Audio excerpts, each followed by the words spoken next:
रात के तकरीबन 11 बज रहे थे। घर के लोगों के साथ साथ आसपास के जितने भी लोग थे वो सभी सो रहे थे। अचानक 4 लोग एक घर में दाखिल होते हैं और इसके बाद सीधे एक युवक के कमरे में चले जाते हैं। ये लोग ना तो घर के किसी सामान को छूते हैं और ना ही 1 रुपया घर से चुराते हैं। ये लोग जिस युवक के कमरे में घुसे थे उस युवक को एक नशीला पदार्थ सुंघाते हैं और उसके बाद उसका प्राइवेट पार्ट काट देते हैं। ऑलराइट गाइस, स्वागत है आप सबका इस चैनल की एक और नए क्राइम स्टोरी में। आज की क्राइम स्टोरी एक सच्ची घटना है जो गाजियाबाद में घटित हुई और ये कहानी अपने आप में एक अजीबोगरीब है। यहाँ पर 4 लोग एक घर के अंदर घुसते हैं। ज़्यादातर घर के अंदर घुसने का मोटो यही रहता है कि घर के अंदर घुसना है और चोरी करना है, लेकिन यहाँ पर लोग ये ऐसा नहीं करते हैं। ये लोग घर के अंदर घुसते हैं और इसके बाद एक युवक के प्राइवेट पार्ट को काट देते हैं और फिर वहाँ से चले जाते हैं। तो इसके पीछे की क्या कहानी थी, इन लोगों ने इस युवक का प्राइवेट पार्ट क्यों काटा और इसके पीछे की कहानी जब आपके सामने खुल करके आएगी तो आपके होश हो जाएंगे कि क्या कोई व्यक्ति ऐसा भी कर सकता है। तो आज का वीडियो होने वाला है बहुत इंटरेस्टिंग। यदि वीडियो पसंद आए तो वीडियो को लाइक, चैनल को सब्सक्राइब जरूर कर लें, क्योंकि ऐसे इंटरेस्टिंग वीडियो मैं हर रोज आप लोगों के लिए लाता रहता हूँ। तो चलिए वीडियो को शुरू करते हैं विस्तार से। कहानी की शुरुआत होती है उत्तर प्रदेश के गाजियाबाद के वेब सिटी थाना क्षेत्र से। यहाँ का रहने वाला मुकेश दूध का व्यापार करता है, साथ ही वह ढोलक बजाने का भी काम करता है और अक्सर वे किन्नरों के साथ घूमता रहता है और उनके साथ ढोलक बजाता रहता है। किन्नरों के साथ घूमने फिरने और उनके साथ होने वाले कार्यक्रमों में ढोलक बजाने की वजह से मुकेश का किन्नरों के साथ उठना बैठना अक्सर लगा रहता था और इस वजह से उसकी किन्नरों के साथ अच्छी दोस्ती भी थी और 7 से 8 किन्नर ऐसे थे जो उसके जिगरी दोस्त थे। अचानक एक रोज 28 फरवरी के दिन मुकेश रात में अपने घर परिवार में लोगों के साथ बैठा हुआ था। इसके बाद घर परिवार के लोग खाना पीना खाते हैं, फिर लोग आपस में बातचीत करते हैं और फिर वो अपने कमरे में चले जाते हैं सोने के लिए। रात के 11 बजे के आसपास सभी लोग सो रहे होते हैं। इसी बीच मुकेश के घर में 3-4 लोग इंटर करते हैं। वो लोग घर के अंदर आते हैं।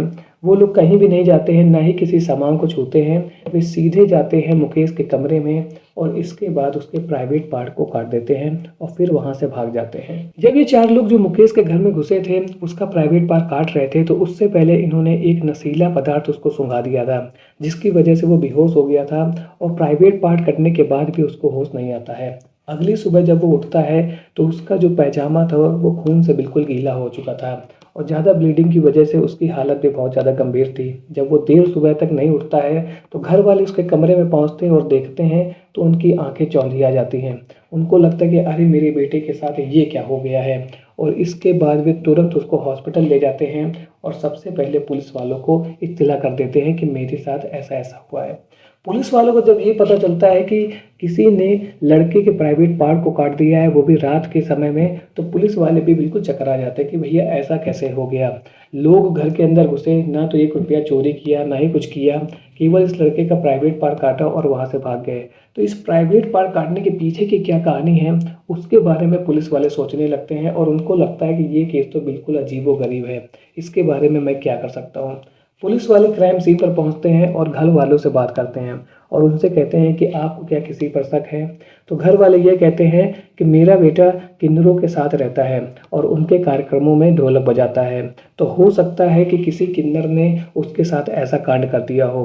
और वो लोग कहते हैं कि किन्नरों के गुरु जिसका नाम पारो है और जिसका यहाँ इलाके में बहुत प्रभुत्व है किन्नरों के बीच में, उसके ऊपर वो शक जताते हैं कि हो सकता है कि किन्नरों के जो गुरु पारो है उसने मेरे बेटे के साथ ऐसा कांड किया है। पुलिस वालों को जब ये पता चलता है कि किन्नरों के गुरु पारो के बारे में परिवार वाले आरोप लगा रहे हैं तो इसके बाद पुलिस वाले अपने हिसाब से जांच पड़ताल करना शुरू कर देते हैं। जब पुलिस वाले जांच कर रहे होते हैं तो उनको पारो के बारे में कोई खास जानकारी नहीं मिलती है। पुलिस वाले पारो के कॉल डिटेल निकालते हैं, पूरी जांच पड़ताल करते हैं, ये भी पता करते हैं कि उसकी किससे बातचीत हुई थी, जिसके बाद उनको यह लगता है कि इस केस में पारो का कोई हाथ नहीं है, हो सकता है कि कोई दूसरा मामला हो। इसके बाद जब पुलिस को यह लगता है कि पारो के बारे में तो कोई जानकारी मिल नहीं रही है और ऐसा लग रहा है कि उसका इस केस में कोई भी इन्वॉल्वमेंट नहीं है, तो पुलिस वाले मुकेश के कॉल डिटेल्स को निकालना शुरू करते हैं और जब वे मुकेश के कॉल डिटेल को खंगालते हैं तो उन्हें यह पता चलता है कि मुकेश की लगातार 3 किन्नरों से बातचीत हो रही थी और इन 3 किन्नरों के बारे में जब पुलिस पता करती है तो ये तीनों किन्नर गायब होते हैं। तो पुलिस को शक होता है कि ये कुछ दिन पहले तो लगातार मुकेश से बातचीत कर रहे थे, अब मुकेश के साथ इतना बड़ा कांड हो गया है, इसके बाद भी ये उससे ना तो मिलने आए हैं ना ही उससे कोई बातचीत हो रही है, तो कुछ तो ऐसा कारण इसके पीछे जरूर है, तभी ये तीनों गायब लग रहे हैं। पुलिस अपने सर्विलांस को एक्टिव करती है और अपने खबरियों को लगा देती है। वो पता करती है कि ये इसके तीनों साथी कहाँ पर हैं और पुलिस की जो रणनीति थी वो सफल होती है और इसके बाद पुलिस को ये तीनों बंदे एक जगह पर मिल जाते हैं।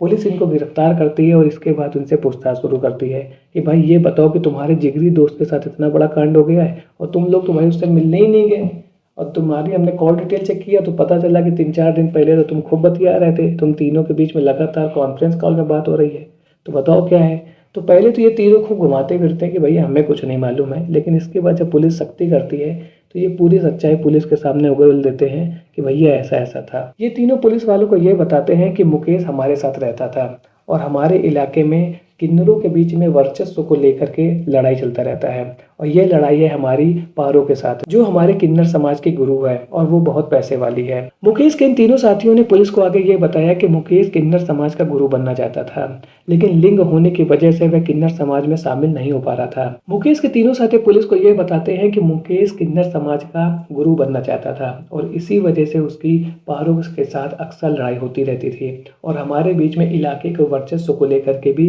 अक्सर झगड़ा होता रहता है। क्योंकि मुकेश यह चाहता था कि पारो किसी तरीके से मेरे रास्ते से हट जाए तो मेरा गुरु बनने का जो चांस है वो बढ़ जाएगा, लेकिन किन्नर समाज में शामिल होने के लिए लिंग का ना होना बहुत ज़्यादा ज़रूरी है और मुकेश तो एक आदमी था जिसकी वजह से वो इस काम को नहीं कर पा रहा था और यही कारण है कि हम सब ने मिल करके उसके लिंग काटने का प्लान बनाया था और इसमें मुकेश की भी सहमति थी, जिसके बाद लिंग काटने का जो आरोप होगा हम पारो के ऊपर लगा देंगे और पारो जेल चली जाएगी। प्लान के तहत मुकेश ने इस काम को करने के लिए हम तीनों को 10,000 रुपये दिए थे, जिनमें से 5,000 रुपये नकद और 5,000 रुपये ऑनलाइन ट्रांसफर किए गए थे और इसके बाद इस काम को करने के लिए दिन चुना गया और उस दिन हम तीनों ही मुकेश के घर में रात 11 बजे पहुंचते हैं और इसके बाद हम उसके कमरे में दाखिल होते हैं, उसको एक नशीला इंजेक्शन देते हैं और उसके बाद उसके लिंग को काट देते हैं। इसके बाद वह हम सभी लोग अपने घर वापस आ जाते हैं। अगले दिन जब उसके परिवार वालों को पता चलता है तो वो पारो के ऊपर इसका इल्ज़ाम लगा देते हैं कि मेरे बेटे के साथ ये जो कांड हुआ है वो पारो ने किया है। लेकिन जब पुलिस इस पूरे मामले को चेक करती है तो वहाँ पर जो पारो का इन्वॉल्वमेंट था वो कहीं भी नज़र नहीं आता है और इसके बाद जब पुलिस ने अपना पूरा इन्वेस्टिगेशन पूरा किया तो पता चला कि मुकेश ने गुरु बनने के लिए अपने लिंग को अपने साथियों से ही कटवा दिया था और इसका इल्ज़ाम वो डालने वाला था पारो के ऊपर। लेकिन पुलिस ने बहुत ही शानदार तरीके से और ईमानदारी के साथ इस केस को सॉल्व किया और एक झूठे इंसान को, जो एक सच्चे इंसान को यानी कि पारो को जेल पहुंचाने वाला था और ये अपने षड्यंत्र में कामयाब होना चाहता था, उसको असली जगह उसको जेल में पहुंचाया। अभी तो मुकेश हॉस्पिटल में है और उसकी हालात गंभीर बनी हुई है, लेकिन जब वो सही होगा तो उसके ऊपर पुलिस जरूर एक्शन लेगी। तो आज के वीडियो में आपने देखा कि कैसे एक व्यक्ति ने लालच के चक्कर में अपने अंग को ही कटवा दिया, अपने गुप्तांग को ही कटवा दिया और इसका आरोप हुआ कि एक दूसरे व्यक्ति पे लगाता चाहता था, जिससे उसका केवल झगड़ा चलता था और इस झगड़े में जीतने के लिए उसने इतना बड़ा कांड कर दिया। तो आज की वीडियो से हमें यही सीख मिलती है कि किसी भी गलत काम को करने से पहले 10 बार जरूर सोचें। मैं हमेशा अपने पिछले वीडियो में या जो भी वीडियो बनाता हूँ आप लोगों से यही कहता हूँ कि किसी भी काम को आप करने जाते हैं तो सबसे पहले उसको करने से पहले ये सोच ले कि इसके रिजल्ट क्या होंगे। क्या इसके रिजल्ट अच्छे होंगे? अच्छे हैं तो कोई दिक्कत नहीं है, यदि वो रिजल्ट आपके खिलाफ हो सकते हैं तो ऐसे काम को करने से हमेशा बचें। आज का वीडियो आपको कैसा लगा कमेंट सेक्शन में ज़रूर बताएं। मिलता हूँ ऐसे एक और नए इंटरेस्टिंग वीडियो में, तब तक के लिए थैंक्स फॉर वॉचिंग।